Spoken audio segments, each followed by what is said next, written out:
Welcome to మన TV. ముందుగా headlines చూద్దాం. అన్నమయ్య జిల్లా రాయచోటిలో ప్రజాగరణ సభ. వైసీపీ అభ్యర్థులు చిత్తుగా ఓడిపోవడం ఖాయమన్న చంద్రబాబు. ఈ నెల 13వ తేదీ మార్పునకు నాంది, గెలుపునకు పునాది అంటూ వ్యాఖ్యలు.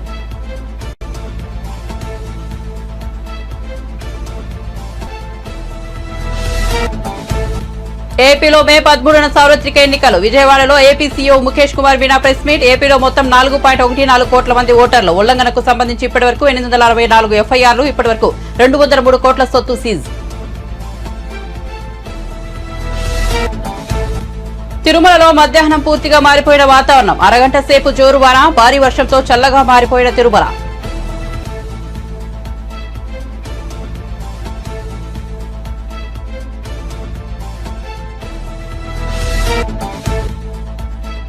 సామాన్య మహిళా ప్రభుత్వ ఉద్యోగి సుగుణకు టికెట్ ఇచ్చామన్న రేవంత్ రెడ్డి. పోడు భూముల సమస్యపై కేసీఆర్ దృష్టి పెట్టలేదనే ఆరోపణ. బీజేపీ, బీఆర్ఎస్ లంబాడా, గోండూల హక్కులను కాలరాస్తున్నాయని విమర్శ.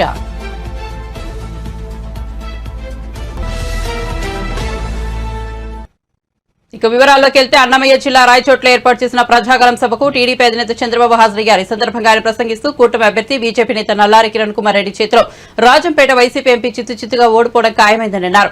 ఇక్కడ శ్రీకాంత్ రెడ్డి ఎగిరిగిరి పెట్టారు, కానీ సరైన మొగుడు దొరికాడంటూ పక్కనే ఉన్న రాయచోటి టీడీపీ అభ్యర్థి మండిపల్లి రాంప్రసాద్ రెడ్డి భుజం తట్టారు. శ్రీకాంత్ రెడ్డికి రాంప్రసాద్ రెడ్డి సరైన అభ్యర్థి అని అభివర్ణించారు. ఈ నెల 13వ తారీఖు మార్పుకు నాంది, గెలుపునకు పునాది అని పేర్కొన్నారు. బిల్లు పాస్ చేసింది నువ్వు, ఇప్పుడు వచ్చి ఇది వస్తే ఏదో అయిపోతుందని. ఆ బిల్లు వల్ల ఎవరికి నష్టం లేదు. అవునా కాదా తమ్ముళ్ళు అని అడుగుతున్నా. నేను ఒకటే చెప్తున్నాను, ఎన్డీఏలో తెలుగుదేశం భాగస్వామ్యంగా ఉంటే 95లో ఉర్దూ యూనివర్సిటీ పెట్టాం వాజ్పేయి గారి సహకారంతో. ఆ రోజే ఫైనాన్స్ కార్పొరేషన్ ఎస్టాబ్లిష్ చేశాం, హజ్ హౌస్ కట్టాం. తర్వాత రాష్ట్రం విడిపోతే ఇక్కడ ఒక హజ్ హౌస్ కడపలో కట్టాం. కడపలో నేను హజ్ హౌస్ కడితే ఒక డిప్యూటీ సీఎం ఉన్నాడు, 10% పని పూర్తి చేయలేదు తమ్ముళ్ళు. నేను అందుకే మీ అందరికీ హామీ ఇస్తున్నా, కడపలో హజ్ హౌస్ కడతాం, విజయవాడలో హజ్ హౌస్ కడతాం. హజ్ యాత్రకు పోయే యాత్రికులకి 1 లక్ష రూపాయలు ఆర్థిక సహాయం చేసే బాధ్యత మాది. ఇదే కాదు, ఈరోజు ఒకటే చెప్తున్నా, ఉర్దూ 2వ భాష మేమే చేశాం. నేను అడుగుతున్నా, ఈరోజు దుల్హాన్ వస్తుందా మీకు? రంజాన్ తోఫా వస్తుందా మీకు? విదేశీ విద్య వస్తుందా మీకు? ఎందుకు చేశారు? తెలుగుదేశం ఉన్నప్పుడు ఇచ్చామా లేదా అని మిమ్మల్ని అడుగుతున్నా. ఇంకో పక్క మౌజములకి, ఇమాములకి 5,000, 3,000 రూపాయలు ఇచ్చామా లేదా అని అడుగుతున్నా. అదే మరి షాదీ ఖానాలు కట్టాం, మసీదులకు ఆర్థిక సహాయం చేశాం. మళ్ళీ మీ అందరికి హామీ ఇస్తున్నా, మైనారిటీలు కాపాడుకునే బాధ్యత నేను తీసుకుంటా. కిరణ్ కుమార్ రెడ్డి గారు కూడా ఆయన హయాంలో ఎప్పుడు కూడా ఎవరికి అన్యాయం జరగలేదని చెప్పి మీ అందరికి హామీ ఇస్తున్నా. ఇక్కడికి వచ్చినప్పుడు నేను ఒకటే మీ అందరికీ, నూరు భాషా కార్పొరేషన్ పెట్టి 100 కోట్ల రూపాయలు కేటాయించే బాధ్యత మాది. మైనారిటీ ఫైనాన్స్ కార్పొరేషన్ ద్వారా 5 లక్షల వరకు వడ్డీ లేని రుణాలు ఇప్పించే బాధ్యత మాది అని మీ అందరికీ హామీ ఇస్తున్నా. ఇమాములకి, మౌజములకి 10,000, 5,000 ఆందోళన ఇచ్చే బాధ్యత మాదని మీ అందరికీ హామీ ఇస్తున్నా. ఇదే కాదు, ఢిల్లీలో సుప్రీంకోర్టులో ఉంది, ఏవైతే 4% రిజర్వేషన్లు, మంచి అడ్వకేట్లు పెడతాం, మీ తరపున పోరాడతాం, మీ రిజర్వేషన్లు కాపాడతామని మీ అందరికీ హామీ ఇస్తున్నా. మేము మసీదులు కట్టించేవాళ్ళం. ఈ దుర్మార్గుడు మసీదులే కాదు, ముస్లింల్ని చంపేసే రకం ఈ యొక్క సైకో. అవునా? ఏపీ ఎన్నికల ప్రధాన అధికారి ముఖేష్ కుమార్ మీనా విజయవాడలో మీడియా సమావేశం నిర్వహించారు. ఈ సందర్భంగా ఆయన మాట్లాడుతూ రాష్ట్రంలో 64% పోలింగ్ కేంద్రాలను వెబ్ కాస్టింగ్ పరిధిలోకి తీసుకొస్తామని తెలిపారు. రాష్ట్రానికి వచ్చిన ఎన్నికల పరిశీలకులు కొన్ని నియోజకవర్గాలను సమస్యాత్మకమని గుర్తించారని వారి సిఫారసుల మేరకు 14 నియోజకవర్గాల్లో 100% వెబ్ కాస్టింగ్ అమలు చేస్తామని పేర్కొన్నారు. పల్నాడు జిల్లాలో మాచర్ల, గురుచాల, వినుకొండ, పెదకూరపాడు, ప్రకాశం జిల్లాలో ఒంగోలు, నంద్యాల జిల్లాలో ఆలగడ్డ, తిరుపతి జిల్లాలో తిరుపతి, చంద్రగిరి, ఎన్టీఆర్ జిల్లాలో విజయవాడ సెంట్రల్, చిత్తూరు జిల్లాలో పుంగనూరు, పలవనేరు, అన్నమయ్య జిల్లాలో పీలేరు, రాయచోటి, తంబాలపల్లి నియోజకవర్గాల్లో పూర్తి స్థాయిలో వెబ్ కాస్టింగ్ అమలు చేస్తామని మీనా చెప్పారు.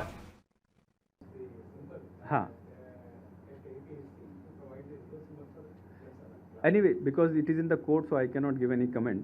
But we will file our election commission వాళ్ళ affidavit అని ఫైల్ చేస్తుంది.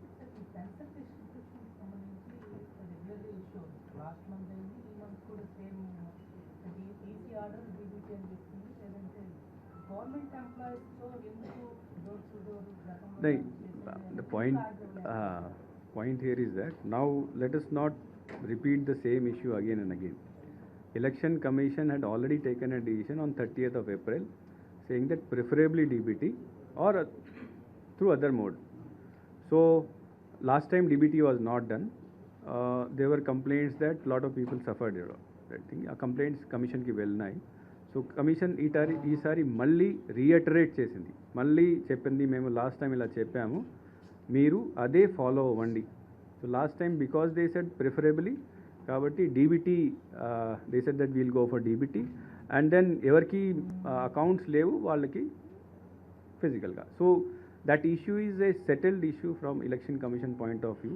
Politically, I cannot make any statement on. No, this I will not make any statement on that point. Regarding 6% vote share and 2 assembly constituencies for a registered party, what are the guidelines? Mali, you repeat it. 6% vote share and 2 assembly constituencies has to be one earlier elections. What is the guidelance given by the? No, you. What type of question you are asking? Please do it very clearly. Janasana is not a registered party. Ha. So they cannot demand for the reserve symbol. Reserve Jansena has never been given a reserve symbol. Jansena was given a common symbol. Reservation is different. Reservation is always for a recognized party. Jansena is a registered party. So they were given a common symbol. Postal ballot issue చేయడంలో delay జరిగింది. The vote was కొంతమంది నిన్న కొంతమంది duty చేశారు. వాళ్ళకి వెంటనే చేసుకోండి. No, what happened is that ఇనిషియల్గా మేము పిఓ, ఏపీఓ, ఓపీఓ అపాయింట్ చేసినప్పుడు దేర్ వాజ్ సమ్ గ్యాప్. అంటే మనకు 120% కావాలి. 120% అంటే ఆల్మోస్ట్ 3,30,000 మనుషులు కావాలి మనం. We had only 104% only. So there was a gap of 16%. ఆ గ్యాప్ రావడం వలన మేము ఎలక్షన్ కమిషన్తో స్పెషల్ రిక్వెస్ట్ చేసాం. అంటే మీరు అంగన్వాడీ వర్కర్స్ని అలౌ చేయండి, కాంట్రాక్ట్ వర్కర్స్ని అలౌ చేయండి. అక్కడి నుంచి క్లారిఫికేషన్ వచ్చేసరికి 25th, 26th అయిపోయింది. So initially our thing was that we will close it by 26th. కానీ ఇది కొద్దిగా లేట్ వచ్చింది కాబట్టి లేట్ వచ్చిన తర్వాత మళ్ళీ ఇవన్నీ స్లైడ్ అవుతాయి. సో లేట్ వచ్చింది, వాళ్ళకి అపాయింట్మెంట్ లెటర్ ఇచ్చారు, మళ్ళీ ఫామ్ 12 ఇచ్చారు, ఫామ్ 12 మళ్ళీ బ్యాక్ తీసుకున్నారు. So it took some time, but I think in most of places except some few complaints it is rectified. అది మా దృష్టికి వచ్చింది. I can assure you on behalf of election commission, even if it is delayed and if we have sufficient time. For example ఒకసారి postal ballot period అయిపోతే మనం ఏం చేయలేము. But that if they come, even if somebody is left out, if they come forward, they will request, we will on the same day we will give it to them in case it is left out. అంటే ఇప్పుడు because it is now continuous ప్రాసెస్లో 2 తెలుగు రాష్ట్రాల్లో ఎండలు మండిపోతున్నాయి. ఎక్కడ చూసినా దాదాపు 45 డిగ్రీల ఉష్ణోగ్రతలతో జనాలను టాతెత్తిస్తున్నాయి. ఇప్పటికే ఎంతో మంది వడదెబ్బకు గురై ప్రాణాలు కోల్పోయారు. మరోవైపు కలియుగ దైవం శ్రీ వెంకటేశ్వర స్వామి కొలువై ఉండే తిరుమలలో భారీ వర్షం కురిసింది. భారీ ఎండలలో కొన్ని రోజులుగా అల్లాడిపోతున్న భక్తులు ఒక్కసారిగా కురిసిన వర్షంతో ఉపశమనం పొందారు. ఉదయం నుంచి కూడా తిరుమలలో వాతావరణం కొంత చల్లగానే ఉంది. మధ్యాహ్న సమయానికి వాతావరణం పూర్తిగా మారిపోయి అరగంట సేపు జోరువాన కురిసింది. ఈ వర్షంతో తిరుమల చల్లగా మారిపోయింది. మరోవైపు కొండపై భారీ వర్షం కురిసినప్పటికీ కింద తిరుపతిలో వర్షం లేకపోవడం గమనార్హం.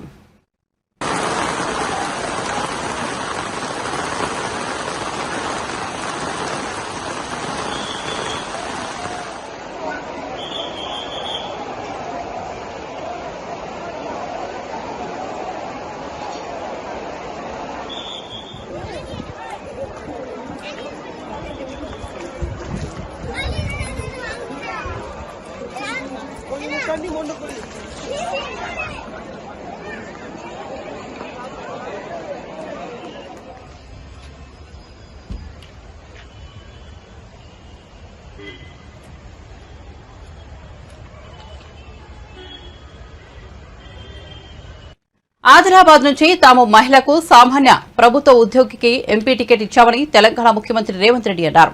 మంత్రి సీతక్క రిక్వెస్ట్ తో సోనియా గాంధీ ఆత్రం సుగుణ అనే ఆడబిడ్డకు టికెట్ ఇచ్చారని తెలిపారు. మీ తరపున సీతక్క ఉంటారని, మీ తరపున సుగుణ నిలబడ్డారన్నారు. ప్రజా సమస్యల పరిష్కారం కోసం పోరాడే సుగుణకు అందరూ ఓటు వేసి గెలిపించాలని కోరారు. ఆమెకు డబ్బులు ఉన్నాయని టికెట్ ఇవ్వలేదని, చదువుకున్నారని, ఆదిలాబాద్ సమస్యలపై అవగాహన ఉందని ఇచ్చామన్నారు. మొట్టమొదటిసారి అత్రం సుగుణ ఒక ఆడబిడ్డని పార్లమెంట్ ఎన్నికల్లో కాంగ్రెస్ బీఫామ్ ఇచ్చి ఈ ఆదిలాబాదు ప్రజల యొక్క ఆశీర్వాదం తీసుకొని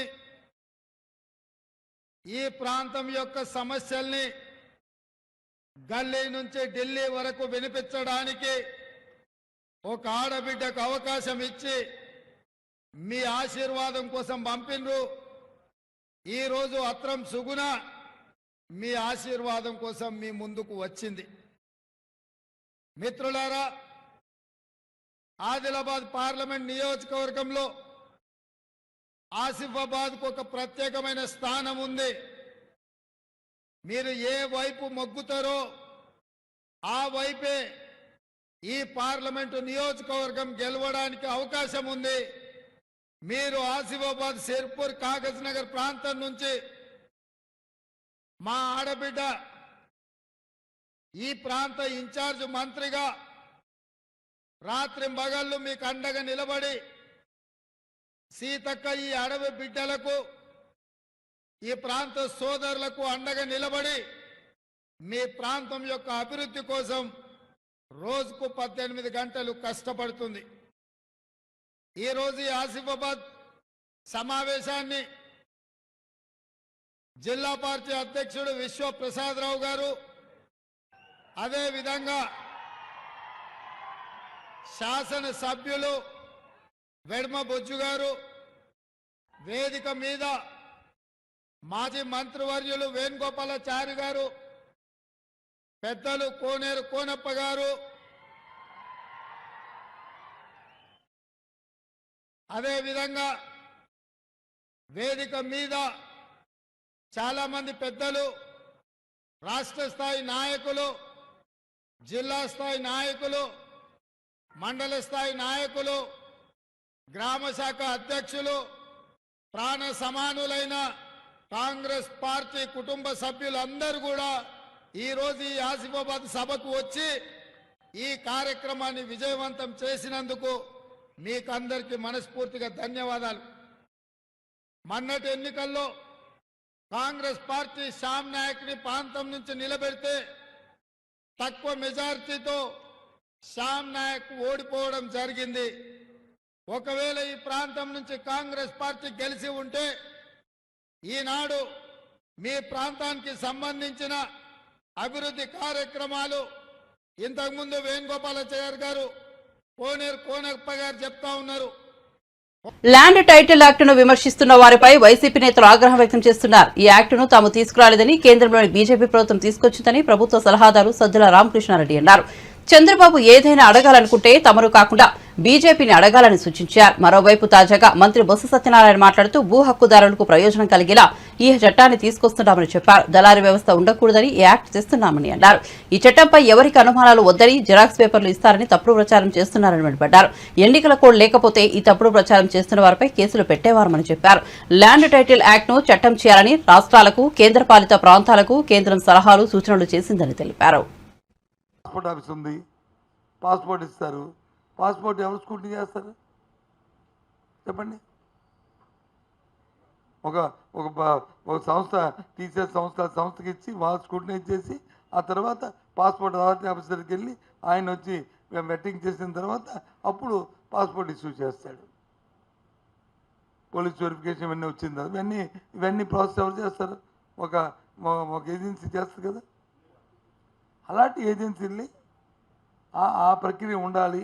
ఎవరు పడితే ఉండకూడదు, ఒక అకౌంటబిలిటీ ఉండాలి. తద్వారా న్యాయం జరుగుతుంది. కరప్షన్ మినిమైజ్ అవుతుంది, కరప్షన్ పోతుంది, కరప్షన్ ఫ్రీగా ఉంటుంది అనేది ఎవరు ఎక్కడి నుంచి అయినా సరే కొనుక్కోవచ్చు, అథారిటీ ఉండడానికి రిజిస్ట్రేషన్ చేసుకోవచ్చని ఈ కార్యక్రమం పెట్టారు. పెడితే పొద్దున్న నేను పేపర్ చూస్తే ఒక్కసారి సర్ప్రైజ్ అయ్యాను. డాక్యుమెంట్ ఎవరంట, ఇదిగో మెమో ఇచ్చారంట. ఆ మెమోలో ఉన్నది ఏంటి, ఇది చెప్తుంది ఏంటి, మెమో పూర్తి చేస్తే పర్వాలే, సాఫ్ట్వేర్ని అప్డేట్ చేస్తున్నారు. ఈ కార్యక్రమాన్ని చట్టం వచ్చి దేశమంతా కూడా ఇది చేయాలని కేంద్రం నుంచి సలహా సూచనలు వచ్చాయి. ఈ టైటిలింగ్ యాక్షన్ ఇవాళ పేపర్లో చూస్తే ఆలు లేదు చూడు లేదు ఈయనంట దాన్ని రాగానే దాన్ని రద్దు చేస్తాడంట. ఇగో చట్టరాద్దాం, పనికి మాలని సంతకాలు, పనికి మాలని పేపర్. ఇది ఏంటిది?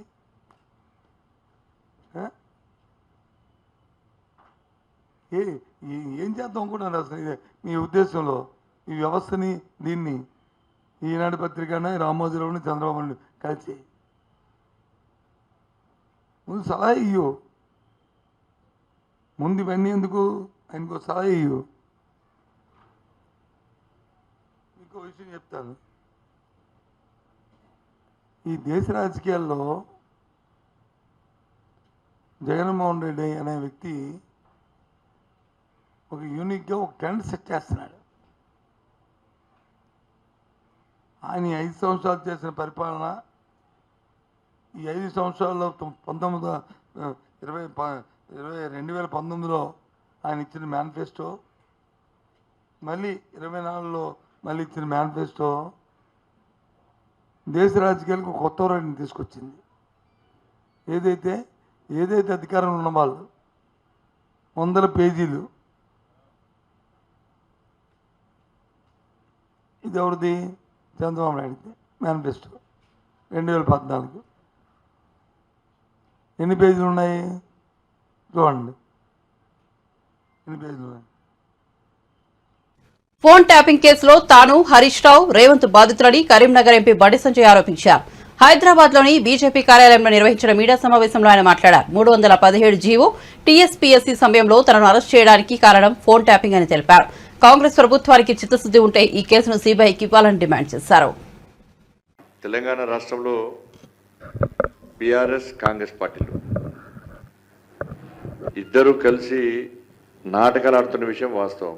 ఈయన ముఖ్యమైన ఆరోపణలు వచ్చినప్పుడు ఆ ఇష్యూ నుంచి ప్రజల దృష్టి మళ్లించడానికి ఈ 2 పార్టీలు కలిసి డ్రామాలాడుతాయి. గతంలో బీఆర్ఎస్ పార్టీ ఏ విధంగా వివరించిందో అనేక అంశాల మీద, కేసీఆర్ గారు ఏ విధంగా వివరించారో అదే పందాను ప్రస్తుతం కాంగ్రెస్ పార్టీ ప్రభుత్వం, రాష్ట్ర ముఖ్యమంత్రి గారు కూడా అదే పందాన్ని కొనసాగిస్తున్నారు. కాంగ్రెస్ పార్టీ ప్రభుత్వం కూడా అదే పందాన్ని కొనసాగిస్తున్నది.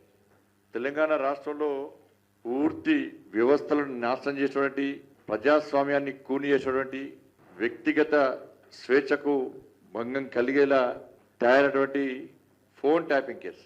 ఈ ఫోన్ ట్యాపింగ్ కేసు సంబంధించి గతంలో ఏ స్థాయిలో ఈ ఫోన్ ట్యాపింగ్ కేసు సంబంధించి ఆరోపణలు, అరెస్టులు, విచారణలు, రిమాండ్లు ఇవన్నీ జరిగినాయి.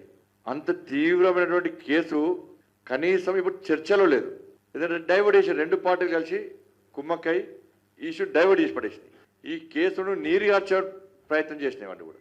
ఈ ఫోన్ టాపిక్ కేసు సంబంధించి ఇది కరీంనగర్ జిల్లా రాజన్న సిరిసిల్ల జిల్లా సిరిసిల్ల కేంద్రంగా జరిగింది. దీనిలో వాస్తవానికి బీఆర్ఎస్ పార్టీ నాయకులతో పాటు ఆ కేసును నీరుగార్చడానికి, కేసీఆర్ కుటుంబాన్ని కాపాడడం కోసం కాంగ్రెస్ పార్టీకి సంబంధించినటువంటి కరీంనగర్ సంబంధించినటువంటి ఒక మంత్రి హస్తం ఉంది. ఈ మంత్రి కేసీఆర్ కొడుకుతోని లాలుచిపడి చీకటి ఒప్పందాలు కుదుర్చుకొని ఈ కేసును నీరుగార్చడానికి తీవ్ర ప్రయత్నాలు చేస్తూ, వాళ్లకు సలహాలు సూచనలు ఇస్తూ, వాళ్ళు ఇచ్చే సూచనలు సలహాలు పాటిస్తూ దాని ప్రధాన నిందితులకు వత్తాసు పలికే ప్రయత్నం కరీంనగర్ సంబంధించిన మంత్రి చేస్తున్న విషయం వాస్తవం. కాబట్టి దీనిలో ప్రధాన నిందితుడిగా ఆరోపణలు ఎదుర్కొన్నటువంటి రాధాకిషోర్ గారి స్టేట్మెంట్, మేము కేసీఆర్ యొక్క ఆదేశాల మేరకు ఈ ఫోన్ ట్యాపింగ్ చేస్తాం, వాళ్ళు ఏ వ్యక్తుల పేరు చెప్తే ఆ వ్యక్తులు, ఏ లీడర్ల పేరు చెప్తే ఆ లీడర్లను మేము ఆ ఫోన్ నెంబర్ ఫోన్ ట్యాపింగ్ చేస్తామని చెప్పి పోలీస్ స్టేట్మెంట్లో పోలీస్ విచారణలో రాధా కిషన్ రావు గారు ఒప్పుకున్నటువంటి స్టేట్మెంట్ ఇది. ఇది సర్టిఫికేట్ కాపీ మేమే తీసుకున్నాం. ఇది ఏ ఒక్క నేను కూడా బాధ్యత ఉన్నదల్లా. ఫోన్ ట్యాపింగ్లో నేను బాధితున్నే, ప్రస్తుతం రాష్ట్ర ముఖ్యమంత్రి రేవంత్ రెడ్డి గారు కూడా బాధితులే. అందుకే 317 జీవో అప్పుడు కానీ టీఎస్పీఎస్ఐ అప్పుడు కానీ మిమ్మల్ని అరెస్ట్ చేయడం ఇవన్నీ కూడా దానిలో భాగమేది. మేమిద్దరం కాదు, హరీష్ రావు ఏపీలో గత కొన్ని రోజులుగా ల్యాండ్ టైటిలింగ్ యాక్ట్ పై అధికార విపక్షాల మాటల యుద్ధం జరుగుతోంది. టీడీపీ అధినేత చంద్రబాబు, జనసేనాని పవన్ కళ్యాణ్ తమ సభల్లో ల్యాండ్ టైటిలింగ్ యాక్ట్ పై విమర్శలు గుప్పిస్తున్నారు. ఈ చట్టంతో ప్రజలు భూములపై హక్కులు కోల్పోతారని వారు ప్రచారం చేస్తుండగా సీఎం జగన్ సహా ఇతర వైసీపీ నేతలందరూ సదరు చట్టంపై వివరణలు ఇవ్వాల్సి వస్తోంది. తాజాగా ల్యాండ్ టైటిలింగ్ యాక్ట్ పై ఏపీ ప్రభుత్వ సలహాదారు సజ్జల రామకృష్ణారెడ్డి తాడేపల్లిలో మీడియా సమావేశం నిర్వహించారు. ఏళ్ల తరబడిగా రైతులు, భూమి సొంతదారులు ఎదుర్కొంటున్న సమస్యలను శాశ్వత పరిష్కారంగా ల్యాండ్ టైటిలింగ్ యాక్ట్ అమలు చేస్తున్నామని స్పష్టం చేశారు. ఈ చట్టాన్ని తీసుకొచ్చింది కేంద్రమని చంద్రబాబు ప్రశ్నించాలనుకుంటే బీజేపీని ప్రశ్నించాలని సజ్జల పేర్కొన్నారు. పాజిబుల్ ఏమేమి ఉన్నాయో అవన్నీ పెట్టాం. వాటిని అమలు చేయడం అనేది ఒక గ్యారంటీ కూడా అసలు అవసరం లేదు. ఆయన గ్యారంటీ అనేది అది చెప్పనవసరం లేకుండానే అమలు చేయగలిగినవి చెప్పడంలోనే, ఎందుకంటే అప్పటికే తెలుగుదేశం పార్టీ వాళ్ళ మినీ మహానాడు అంటే ఒక 6 నెలల క్రితమో 7 నెలల క్రితమో మొదలు పెట్టింది. ఒక 6 పాయింట్స్ కింద పెట్టేసి, ప్యాకేజ్ 6 కిందనో ఏదో పెట్టేసి సూపర్ 6 అనే పేరుతో అనౌన్స్ చేసేసింది. సహజంగానే అబద్ధం ఎప్పుడు అందంగా ఉంటుంది. దానికి మరింత అందమైన ఇవి క్రియేట్ చేసి ఇవన్నీ మేము గ్యారంటీగా ఇస్తామని చెప్తున్నప్పుడు అధికారంలో ఉన్న పార్టీగా ఏ పార్టీ అయినా అయితే దాంతో పోటీకి పడకపోతే ఏమవుతుందో ప్రజలు అటు మొగ్గు చూపుతారనే ఉద్దేశంతో దాన్ని దాటడానికి ప్రయత్నం చేస్తారు. కానీ జగన్మోహన్ రెడ్డి గారు ఆ పని చేయలే. ఎందుకంటే తెలుసు, ఉన్న పరిస్థితి తెలుసు. ఆర్థిక సంక్షోభం, కోవిడ్ తర్వాత ప్రపంచం మొత్తం కూడా కోలుకుంటోంది. మన రాష్ట్రం మినహాయింపు కాదు. అందులోనూ కోవిడ్ ఉన్నప్పుడు కూడా సంక్షేమ పథకాలు వదలకుండా కొనసాగించాం. అలాగే అభివృద్ధి ఎక్కడా ఆగలేదు. అసెట్స్ క్రియేషన్ జరిగింది. మొత్తం రాష్ట్రంలో అన్ని పరిపాలనా సంస్కరణల దగ్గర నుంచి, అభివృద్ధి పథకాల దగ్గర నుంచి, ప్రాజెక్టుల దగ్గర నుంచి, కొత్త ప్రాజెక్టుల వరకు అన్నీ కూడా ఏది ఆగకుండా శరవేగంగా కొన్ని ముగిసే దశలో అవి ఫైనల్ స్టేజ్లోకి వచ్చాయి. అది కంటిన్యూ చేస్తూనే వస్తున్నాం. బహుశా ఇది ఇలాంటి అరుదైన దృశ్యం ఇక్కడ ఆంధ్రప్రదేశ్లో మాత్రమే కనిపిస్తుంది. ఇంకా చంద్రబాబుకు సంబంధించి ఆయన అబద్ధాలు కానీ, ఆయన తప్పుడు భాష్యాలు కానీ చెప్పుకుంటూ పోతే చాలా ఉంటాయి. జగన్మోహన్ రెడ్డి గారు అమలు చేస్తున్న దాన్ని చూసే ఇట్లయితే ఈ రాష్ట్రం, ఆయన కానీ ఆయన్ని సపోర్ట్ చేస్తున్న ఆ ఎల్లో మీడియా కానీ రాష్ట్రం శ్రీలంక అయిపోయిందని గగ్గోలు పెట్టిన వాళ్ళు ఈరోజు దానికి రెండింతలు, ఇంకా దానికి మించి కూడా మీరు జగన్మోహన్ రెడ్డి గారు మన ఎక్స్ప్లెయిన్ చేశారు. తర్వాత కూడా చెప్తున్నాం, మేము చేస్తున్న ప్రధానమైన అభివృద్ధి పథకాలు, సంక్షేమ పథకాలన్నీ కలిపితే 70,000 కోట్లు అయితే దానికి ఇంకొక 80,000 కోట్లు అప్పటికే చంద్రబాబు నాయుడు గారు అనౌన్స్ చేసిన వాటిని అమలు చేస్తే స్పెండ్ చేయాల్సి వస్తుంది. దాని మీద ఇప్పుడు మేనిఫెస్టోలో ఇంకా పెంచినట్టున్నారు. ఇంకా కొన్ని ఎడాపెడా ఎలాగో ఇవ్వనివి కదా, ఏమున్నాయి అమలు చేయం కదా అనే ఉద్దేశంతో చంద్రబాబు నాయుడు పెంచుతూ పోయినట్టుంది. అవి కలిపితే ఇంకో 20,000 కోట్లు పెరగొచ్చాము. అంటే 70,000 80,000 కోట్లు కాస్త అది 1,00,000 కోట్లు కావచ్చాము. సో ఆ లెక్కన ఆ రోజు మేము అనుకున్న 1,50,000 కోట్లు లేదా ఒక 20,000 కలిపితే 1,70,000 కోట్లు ఎక్కడి నుంచి తెస్తాడు? నీ బడ్జెటే లేనప్పుడు నువ్వు ఎక్కడి నుంచి తెస్తావు అని అంటే దానికి ఆదాయం లేదు. ఇంకొక క్వశ్చన్ కూడా వచ్చింది. 14 లక్షల కోట్లు అప్పు చేశారు జగన్మోహన్ రెడ్డి గారని రోజు కొడుతున్నారు. నిజంగా 14 లక్షల కోట్ల అప్పు పోయింటే అది కరెక్ట్ కాదని ఆయనకు తెలుసు, కాదని మేము చెప్తూనే ఉన్నాం. మరి ఇంత అప్పులో ఉన్నది నువ్వు ఇవన్నీ ఎట్లా అమలు చేస్తావు? దానికి ఆన్సర్ లేదు. ఎలాగో అమలు చేసే ఆలోచన లేనప్పుడు ఏముందని నువ్వు ఎడాపెడా చెప్తూ పోయిన అబద్ధాలు నమ్మి ఎవరైనా ఓటు వేస్తే ఆ తర్వాత ఆయన జనసేనాని పవన్ కళ్యాణ్ పార్వతీపురం మన్యం జిల్లా పాలకొండలో వారాహి విజయబేరి సభ నిర్వహించారు. ఈ సభలో ఆయన ఆసక్తికరంగా ప్రసంగించారు. ప్రసంగం మధ్యలో అక్కడే సీఎం జగన్ హోర్డింగ్ ఉండడాన్ని పవన్ కళ్యాణ్ గమనించారు. ఆ హోర్డింగ్ పై జగన్ బొమ్మతో పాటు కలలు నిజం చేయడానికి జగన్ కోసం సిద్ధమని రాసోంది. కెమెరా అటు తిప్పండయ్యా అంటూ పవన్ ఆ హోర్డింగ్ ను చూపించారు. కలలు నిజం చేయడానికంట మెగా డిఎస్సీ ఇచ్చి మీ కలలు నిజం చేశాడా, ఉపాధి అవకాశాలు కల్పించాడా, ఎస్డీ ప్లాన్ సబ్ ప్లాన్ ఇచ్చాడా అంటూ ప్రశ్నించారు. శ్రీకాకుళం, ఉత్తరాంధ్ర, శ్రీ మనకి ఒక్కొక్కళ్ళు మహాపండితులు, ఉద్దండులు, వాళ్ళందరినీ చూసి నేర్చుకుంది మన నేల కోసం పనిచేయటం, మీకోసం నిలబడటం. అక్కడ చూస్తా ఉన్నా ఎలక్షన్ కమిషన్ ఇంకా ఎందుకు ఉంచిందో అది కలలు నిజం చేయడానికి. కెమెరా అటు చెప్ప,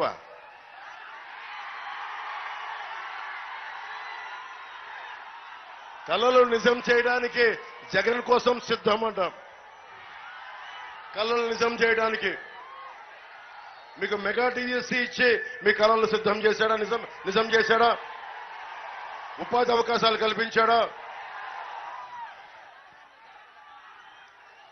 ఎస్టీ సబ్ ప్లాన్ ఇచ్చాడా మీకు?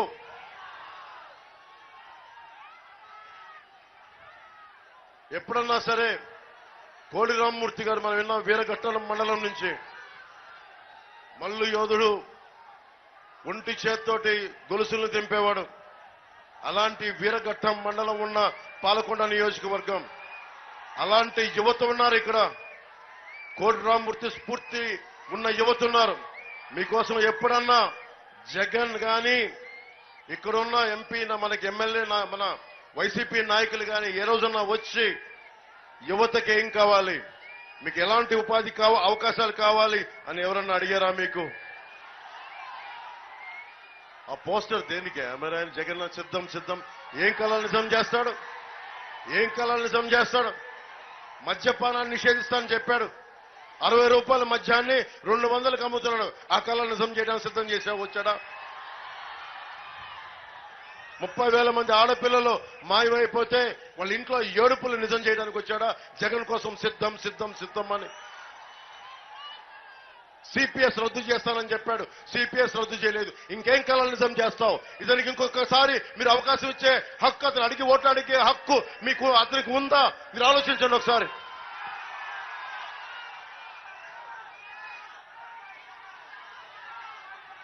మనకి ముఖ్యంగా ట్రైబల్కి, గిరిజనులకి ట్రైకార్ రుణాలు రావాలి. మొత్తం మన మనుషుల్ని పంపిస్తే దాదాపు 200 దుకాణాలు మన పాలకొండ నియోజకవర్గంలో ఉన్నాయి. ట్రైబల్స్ కి ఇవ్వాల్సిన ట్రైకార్ రుణాలు, మనకి చిన్నపాటి వ్యాపారం చేసుకున్నా, ఆటో నడుపుకోవాలనుకున్నా, చిన్నపాటి వ్యాపారం చేసుకోవాలనుకున్నా మనకి ఐటీడీఏ ఆధ్వర్యం నడిచే ట్రైకార్ రుణాలు రావాలి. ఆ రుణాలు ఎక్కడికి వెళ్ళిపోయినాయి? 13 పథకాల పైన తీసేశారు. మనకి ఎక్కడికి వెళ్ళినాయి ఆ రుణాలు? ఎవరు అడుగుతారు వీటిని? మళ్ళీ ఇంకొకసారి వైసీపీని గెలిపిస్తే మీకు ఇస్తారా రుణాలు? ఇంకొకసారి మర్చిపోతారు మళ్ళీ ఇంకొక 5 సంవత్సరాలు.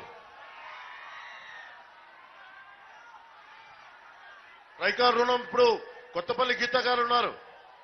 ఎందుకు నేను ఆవిడ్ని వెనక ఉండి నిలబడి ఆవిడకి మద్దతు ఇస్తున్నానంటే, మనకి ట్రైకార్ రుణాలు యువతకి రావాలి, గిరిజన యువతకి రావాలి అంటే మనకి కేంద్రం 60% డబ్బులు ఇస్తుంది. 1 లక్ష రూపాయలు యువతకి ఇవ్వాలి అంటే 60% మనకి కేంద్రం ఇస్తుంది. దాంట్లో 35% ప్రభుత్వం ఇవ్వాలి. 5% ఎవరైతే వ్యక్తులు పెట్టుబడి పెట్టుకుంటున్నారో వాళ్ళు పెట్టుకోవాలి. ఈ రోజున ఏం చేసింది? కళలు నిజం చేయడానికి వచ్చాను సిద్ధం అని జగన్ అక్కడ పాపం పోస్టర్ పెట్టి ఇలా అంటా ఉన్నాడు. వాళ్ళకి ఇదివరకు మీకు 1 లక్ష రూపాయలు రుణం కావాలి గిరిజనులకు. ముగించే ముందు హెడ్లైన్స్ మరోసారి చూద్దాం.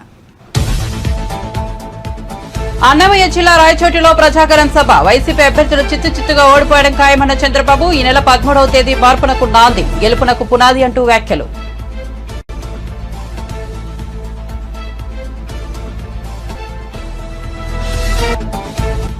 ఏపీలో మే 13న సార్వత్రిక ఎన్నికలు. విజయవాడలో AP CEO Mukesh Kumar Meena press meet. ఏపీలో మొత్తం 4.14 కోట్ల మంది ఓటర్లు. ఉల్లంఘనకు సంబంధించి ఇప్పటివరకు 864 ఎఫ్ఐఆర్లు. ఇప్పటివరకు 203 కోట్ల సొత్తు సీజ్. తిరుమలలో మధ్యాహ్నం పూర్తిగా మారిపోయిన వాతావరణం. అరగంట సేపు జోరువాన, భారీ వర్షంతో చల్లగా మారిపోయిన తిరుమల.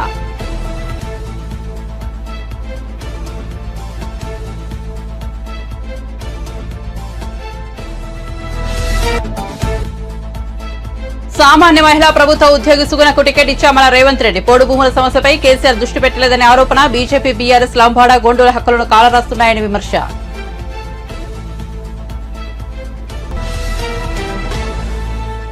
మరిన్ని అప్డేట్స్ కోసం చూస్తూనే ఉండండి మన టీవీ.